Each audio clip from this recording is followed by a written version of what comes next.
What's up, everybody? Welcome back. Episode 2 of Manners, How to Act Like a Man. This is our podcast. Let's my go. podcast, and I have invited Xavier to join me as my co-host. I appreciate it, man. You made it back, really, because I didn't have any other options. Auditions were flawless. That's why I'm back here. You know what I'm saying? You gotta have a Pippin to the MJ. Oh, you feel wow, me? that's so sweet. Thank you for saying that. You're welcome, I man. insulted you, and then you responded with kindness That's and love, honor. which is a lesson in manhood right there in and of itself. So It's true. anyway, last episode, we talked about toxic masculinity. If you didn't watch it or listen to it, go back. Yep. And we were just kind of kickstarting, getting going, and we're going to do this once a month. And maybe it'll grow to more than that, but for now, Let's go. once a month. And today, here's what we're going to talk about. We're going to talk about how strong men aren't the problem. Right. They're the solution. Right. Strong biblical manhood isn't the problem. It's the solution. For sure. And when I say solution, obviously, bro, what a crazy world we live in. Super crazy. Super wild. I mean, the last couple years have been, at least for us, I mean, I know that other generations have experienced other things. Yeah. So you can go all the way back to everything from, the stock market crash, the Great Depression, Yep. World War I, World War II, the flu that hit the world. So everybody has their own drama, Yeah. but this was ours. Right. Yeah. Yeah, for sure. Even like when September 11th hit, I was, I guess, in 10th grade. Okay. And were you alive? Yeah, I was. I was 4 years old, 5 years old, maybe. So 4 yeah. or 5. So, it's crazy. When I would speak sometimes at like different events, like some kids like wouldn't even be born yet. How Yeah. old are you? 24. 24. I couldn't do that math real quick in my head. So. Yeah. Anyway, I just think back on that was crazy Yeah. and tragic. Yeah. But this whole pandemic and explosion of the world, it's lasted a long time. Yeah. Too long. Feels like we're emerging, though, out of this, I agree. out of the fog. But let's review some of the crazy things that's kind of happened in our world. I mean, give me your take. Yeah, I mean, we're at a place. I mean, obviously, pandemic has happened. Social unrest. Rioting, things like that. People losing jobs. People walking into stores, just taking stuff and waving at the camera. Wild stuff. Bro, I saw this video, I think it was on TikTok, of this granny that would not let this man out of the store. And she's beating him with her little purse until finally he kind of just gave up. Just gave up. Just quit. I don't want no problems. I with need the that grandma. granny on my security detail on Sunday. Granny armor bearing on Come Sundays. somebody. Facts. Yeah, so those are some of the problems, some of the chaos that I've seen. It's been crazy to watch. I mean, even thinking back, remember the bubble, the NBA bubble? Yes, and the bubble. And They didn't get to go home for weeks. yeah, I know. And then, man, the Olympics, like what? Yeah. Like, wow. There was a point where I don't know if everybody was doing this, but I was wiping down my groceries. Can you believe that? I was wiping down my groceries. Bro, It was wild. I can't live like that. Man. Nah, that man. ain't living if No, you're wiping no down way. your groceries. That's I mean, but facts. at the same time, like, whenever you get fruit and stuff, I mean, you should be washing that Yeah, stuff off. 100%. Yeah, you should be washing. I'm talking about frozen bags of like French fries. I'm taking like Lysol wipes and wiping down the bags. No, just a little secret. Like my wife, like when we first got married, like, we'd get grapes or different things. Sure. And she just give it, put it on the plate. And I'm like, did you wash the grapes off? Yeah. No. What? What? Yeah, you're definitely supposed to rinse them. I just basically did all of the domesticating. Basically in the beginning. I was teaching about washing, fruit off and stuff. So. Yeah, well, that's good. Good lessons to learn. Wash your fruit. Man, that'll preach. Come on, somebody. Wash your fruit. Anyway, all right, let's get back on. Let's get back here. So men are not the problem. There's the solution. That's not accurate. Man is great, but he's also sinful. Yep. Which means that man is capable of great sin. Agreed. And so man accomplishes great things, and I'm just talking about humanity at this point. Yeah. But also, we're capable of sin, which makes man greatly sinful. Yeah. And as Christians, we believe that through one man, sin came into the world, but then through another, redemption came into the world. Come on. And so we know that men can be redeemed. Yep. Men can be redeemed. So but at the same time, culturally, there is just this incredible pushback on manhood. Yeah. Pushback on, even being a strong man and how that can be negative. Yeah. I guess for a few different reasons. Certainly there probably have been groups who have been marginalized or alienated. Yeah. That maybe in a passion to make room for others, we have neglected and negated manhood. What do you think?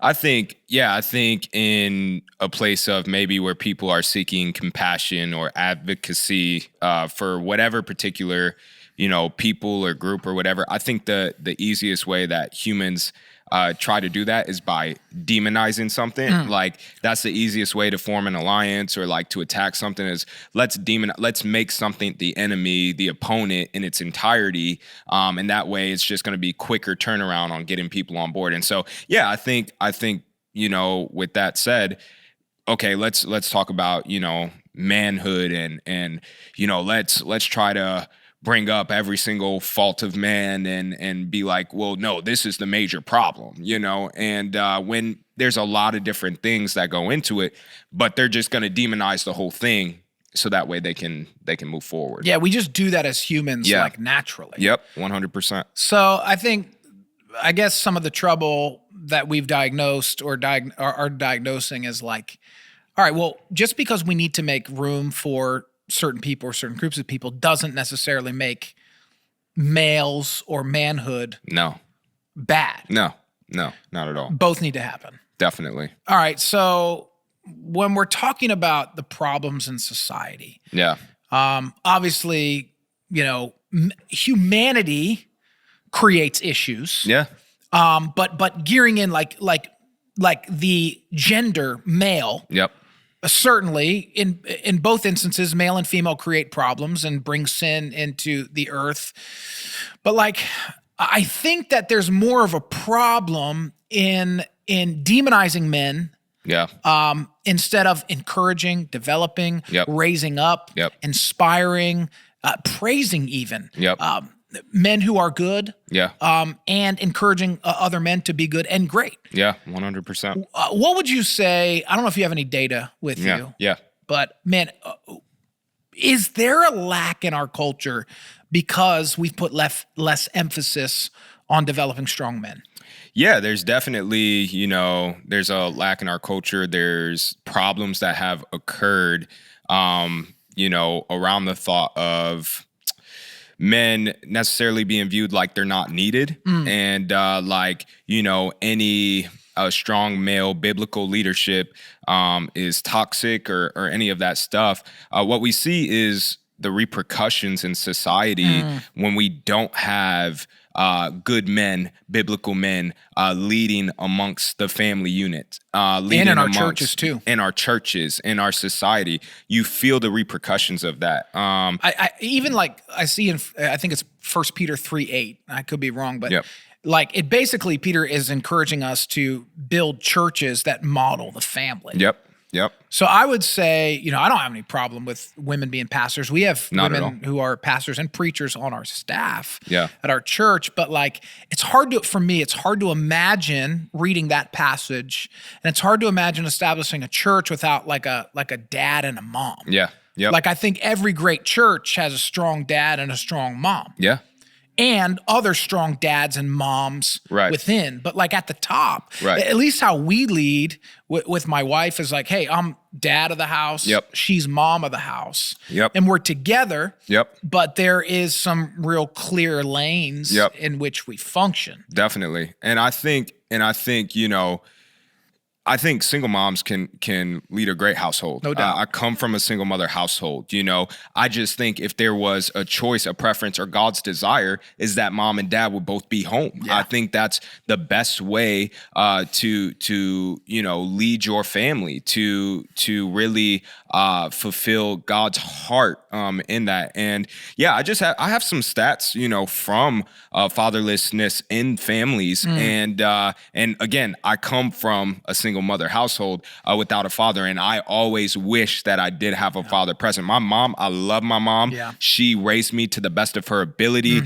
Even when we got married at my wedding, a lot of you saw we were, weeping in our mother-son dance, because there was just so much that she gave her all. Yeah. And there's just some struggles that come with mothers trying to raise sons to be men. And that's naturally because, we should be having men, raising men and children in the household. You would have benefited, you feel like, had there been Definitely. an additional.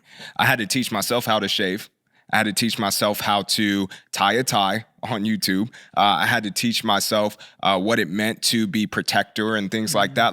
None of that stuff was demonstrated to me. Now, my mother, she would, to the best of her ability, try to show me. Right. But there was frustrations even from her side, because she's like, how do I teach my son how to be a man? Yeah. And your fathers were where? Yeah. So my biological father, same town as me, but just never had relationship. And there's a piece of that, I encounter not only fatherlessness in the home, but also a bit of negligence too, of neglect, because it's not even like he was far off. It wasn't like he was gone away. He was there, but he didn't make an effort to be there. Which is why sometimes our men get demonized. Yep. Definitely. Right. Because, hey, what's up, bro? Definitely. And didn't you have another father? Yeah. So figure? I had another father figure. My two younger sisters' dad raised me up until I was about the age of 8. Okay. But he was a gangbanger, went to prison, and basically it was my mom left with these 4 kids, Man. Yeah. So anyway, I just want to share some of the fatherlessness stats, that are pretty impactful. Gabriel Finocchio, he shared this story, this presentation on all these stats. They were really good. So I pulled them, but fatherlessness families are 44% more likely to raise children living in poverty. 44% more likely to raise children living in poverty. I experienced that. So if we demonize men, we're going to have more poverty. Definitely. We see some of these repercussions in our society right now. 90%, this is crazy, 90% of all homeless and runaway children are fatherless. 90% of all homeless and runaway children are fatherless. Kids are 10 times more likely to abuse chemical substances if the father isn't in the home and leading. 71% of all adolescent substance abusers come from a fatherless home. 80% of adolescents who experience prison or things like that come from a fatherless home. Children are 2 times more likely to commit suicide coming from a fatherless home. 11 times more likely children are to have more violent behavior.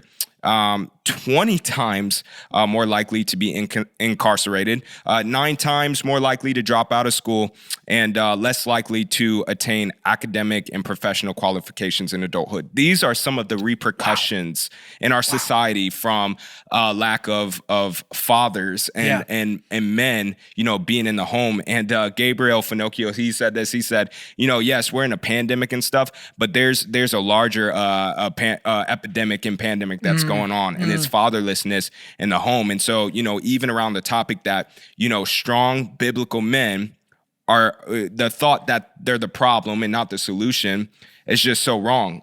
We need strong biblical men in the house and in the church. I want to stop though for a moment, and we need to give your mom credit. Yes, and 100%. We need to just say, wow, God is good, and thank you, Lord, for strengthening her. Yeah. Number 2, what a miracle story you are statistically. and praise God. Yeah. And of course, you eventually came into the church Yep. at some point Yep. and met some other men. Yep. And I mean, I've been in your life, Yep. you know, Yeah. and so, you know, that's what's beautiful about the local church. 100%. Is and sports. Yep. Like there are father figures available. Yep. Especially when they're good men. Yep. Definitely. Go ahead. Yeah. Yeah. No, I 100%, you know, all respect, honor, and love to my mother. I love my mom to death. She's my best friend. And I'm so thankful for her. I'm also extremely thankful for the local church and men being in the church. Obviously, you know, I talk about you and you know, I talk about you regularly and the influence, the impact, you know, as a spiritual father in my life. The reality is I learned how to manage money in the local church. I learned how to navigate relationships in the local church. I learned how to navigate romantic relationship in the local church. I learned what it meant to be a man navigating life in the church from men in the church, good biblical men in the church. It's good. Yeah. So in other words, when there are good men, we can reverse some of these statistics. Definitely. And which is why, especially if you're raising kids and you're a single mom or void of dad, man, get them into sports and get them into church. Yep. And this is why we need men, good, godly men, coaching teams in the community, running for office, on school boards, and serving in their local church, being 100%. Available. There's a passage, I think it's 1 Corinthians 4:5, and some of this I'm just kind of going off the cuff, so if I miss an address, don't crucify me, but basically, I think Paul's going, hey, you had a lot of people guiding you into Christ, but very few fathers. And I think there's something to be said about, hey, you've got sermons and you've got other people, but like we need fathers, and fathers aren't just far admirers. Right. But they're in your life. 100%. Who are going, hey, get your stuff together. Yep. You know, hey, come to my house, watch me live. Yep. Hey, come to my house, you know, watch me love my wife. Or, you know, you name it. Yeah. There's another passage of scripture, just as we talk about men being the solution, just some takeaways. It's in 1 Corinthians 16:13 through 14 maybe. And Paul's basically, I think you read it on the last podcast, but Paul's basically speaking to this church that is really a mess. Yeah. There's a lot of chaos. The women in the church are continuing to talk and interrupt. When I say talk, I mean interrupt. Right. It's really chaotic. There's tons of sexual indecency and immorality. There's a lot of confusion. And so what Paul does, and this is in 1 Corinthians, he finally speaks to the men and basically is like, act like men. And when I think about like if Paul was starting the church over, I think this would kind of be like his central focal point. Focal point, his direction. He would tell the men, hey, you got to act like men. And that language, that phrase is actually military terminology. To be on guard, to stand firm, to be brave, to do it all with love and purpose. And I was just like looking at that passage, and I was like looking at all the different Bible characters of men who like missed it, from Adam, who didn't, you know, step up, and you know, who kind of enabled and participated. I mean, you go down the list. I mean, from Samson, who traded it, you know, from, you know, I mean, I don't know, you know, I mean, you go down the list. Who we got? I mean, King Ahab. We got David, who was out here, you know, bugging, not protecting himself and committing not being adultery. where he should be. Right, exactly. A lot, you know. Trying to play the gray area and be and not take keep his family away from Sodom. He wants to camp out right next to sin. You know what I'm saying? And then fell into it, get as close as you can, city, and then lost his wife in response. Esau trades his inheritance. Right, Judas over money. Cain. Right, he doesn't bring his best. I mean, you go down the list. I mean, I wrote a few down, but you got all these dudes that are just like not living up to the standard. So I looked at that passage to be brave and what it meant. And like, there were actually 3 things that I just kind of wanted to leave us to take away with. Here's what I think men do and why good, godly men are the solution, or are a strong solution in a lot of our problems in society. Yeah. I think men bring order. Yeah. Good, godly men bring order. That's good. Calm, leadership, That's theology, strength, Yep. vision for the family, discipline. I'm good. not saying women or moms don't do that, but I just think that there's an overarching call for men to bring order. Yeah. Second thing I thought about was when he's like, act like men, this political terminology, display character. Yeah. Have integrity. Show good. what loyalty means. It's good. Be pure. Be an elder. Define ethics, morality. When I say define, I mean make it clear that you stand on biblical grounds when it comes to ethics and morality and, whatever it is. I mean, we got to display what character is. Because as leaders and as men, people are just going to do what we do, even in our small nature. They're going to take it to the next level. Definitely.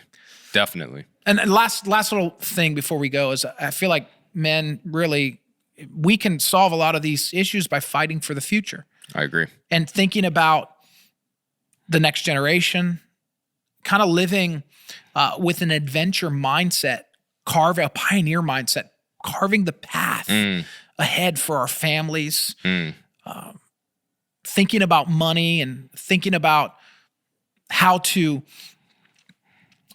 build wealth generationally. Yeah. I just think, men, we're fighting for the future of our nation, fighting for the future. And we're built to fight. We're men. We're warriors, but let's take that energy and fight for purpose, fight for our kids, fight for our churches, fight for freedom, fight for the things that matter and that last. It's good. So yeah, man, I just don't think that men or manhood is the problem. No. Humanity has its problems with sin. Yeah. But good, biblical, godly, strong men. And we defined some of that last week. Right? You don't have to know how to hit a hammer to be a strong. Right. You gotta bring order, display character, and fight for the future to be a strong, godly man. And you do that, we can't eradicate some of these things. Guys, stay home, marry the girl. Come on. Buy the house. Come on. Have the kids, have the babies, Yeah, there we go. It's true. Yeah. Man, just much love to all of our brothers out there who are married and raising babies and who are or maybe single dads who are doing their best and maybe the relationship didn't work out but haven't gone absent. And or guys who are single right now, fight for what you want. And if you don't want to have kids, be a mentor, be a big brother. Be a father figure. Let's act like men. All right, that's it. Podcast number 2 in the books. Let's go. We'll see you back here next month for number 3. Love you guys. Act like men. Peace.